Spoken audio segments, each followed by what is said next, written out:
आप देख रहे हैं भारत का लोकतंत्र। नमस्कार, आप देख रहे हैं भारत का लोकतंत्र। मैं आपके साथ सना। आइए नजर डालते हैं आज की खबर पर।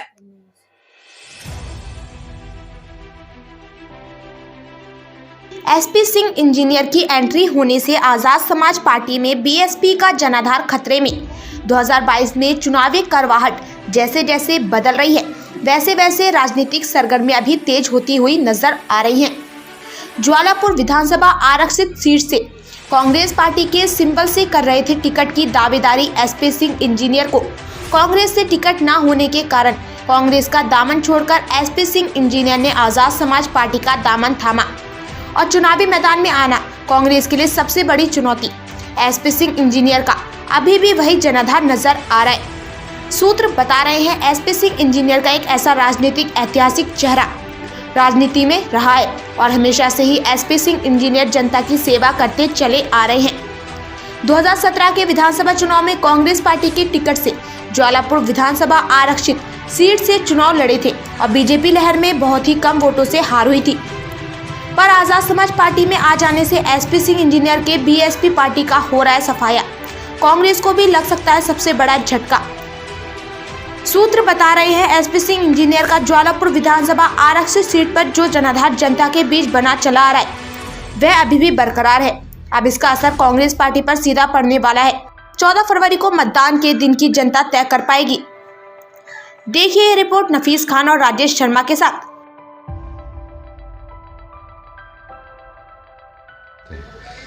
और एक मजबूत कैंडिडेट के रूप में यहाँ पे काम करते आ रहे थे, लेकिन कांग्रेस पार्टी ने एक अगर जातीय समीकरण की भी बात की जाए, जिस सीट पर अनुसूचित जाति का बहुत बड़ा वर्चस्व है, एक तो वो काम कर्मठ व्यक्ति है, काम करने वाले हैं और एक साफ छवि के व्यक्ति को दरकिनार कर ऐसे व्यक्ति को चुनाव लड़ाने का कार्य किया है, जिनका ना ही कहीं जनप्रतिनिधित्व है, न ही कहीं क्षेत्र में कोई नाम है।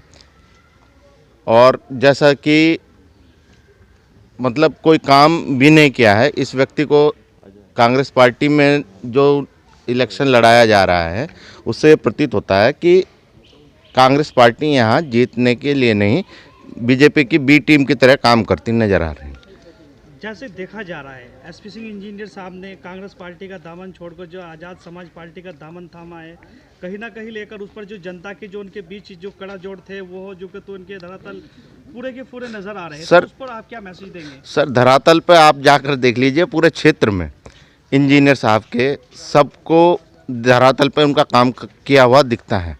जिस तरीके से वो मजबूती से पार्टी के साथ लगे रहे और आजकल युवाओं में जोश है, जाकर देख लीजिए। और हमें पीड़ा भी है कांग्रेस पार्टी की इतने समय से सेवा करते हुए उनका टिकट ना करके बाहरी व्यक्ति को जो इस क्षेत्र के लिए कोई काम नहीं किया है और उन्हें पीछे किया गया है।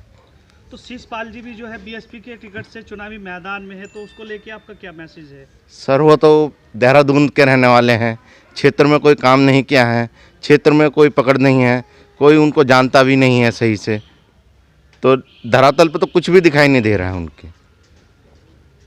साल के बाद जब पार्टी का कोई झंडा उठाने को तैयार नहीं होता था कांग्रेस का उस समय से पार्टी को उन्होंने खड़ा किया। उत्तराखंड में लोग सिंबल वापस करते थे, उस समय से वो जड़ से लेकर हरिद्वार में जो है सपा का और न उसका बीएसपी का और बीजेपी का यहाँ मुकाबला हुआ करता था और वो यहाँ तक लेकर कांग्रेस को यहाँ तक लेकर आए।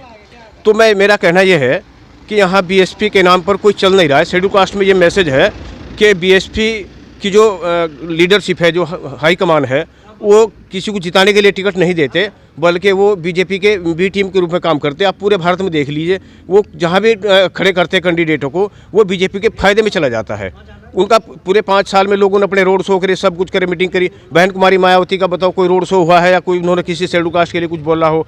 उन्होंने कभी कुछ नहीं किया। वो बीजेपी से डरी हुई हैं और बीजेपी से डरी हुई होने के कारण उन्होंने जो है बीजेपी के काम के लिए, बीजेपी को जिताने के लिए अपने कैंडिडेटों का जो है सिलेक्शन करते हैं। यहाँ भी ऐसा ही हुआ।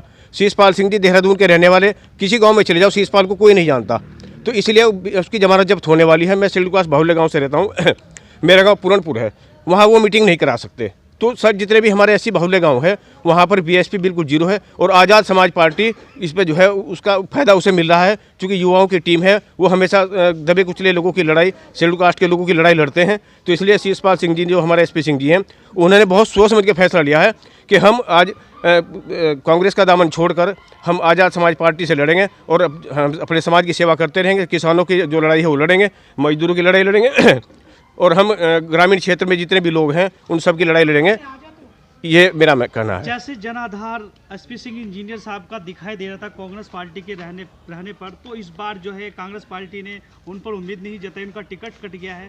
तो क्या लगता है आज़ाद समाज पार्टी का दामन थामा है, टिकट से आए हुए चुनावी मैदान में, क्या लगता है वो जनाधार ऐसे ही रहेगा या फिर कांग्रेस उस पर हाथ सफाई करेगी? क्या लगता है उस पर? उसमें मैं आपको एक स्पष्ट कर दूं उन्होंने पूरे 5 साल जनसंपर्क किया और 5 साल जनसंपर्क करने के बाद उन्होंने हर बूथ पर अपने कार्यकर्ता तैयार किए। हमारे सारे बूथ के लोग तैयार हो गए हैं, हमारा सारा फील्ड मतलब तैयार था, सिर्फ नामांकन करने की जरूरत थी। लेकिन कांग्रेस पार्टी ने जानबूझ के सीट जो है खाते में घेर दी और जानबूझ कर ये सीट जो है कांग्रेस ने जो है जिताने के लिए नहीं, बल्कि मैं ये कहूँगा कि जानबूझ कर ये सीट जो है कांग्रेस का ऐसा प्रत्याशी आया जिसे कोई नहीं जानता। वो किसी गाँव में चले जाओ, रवि बहादुर को कोई नहीं जानता।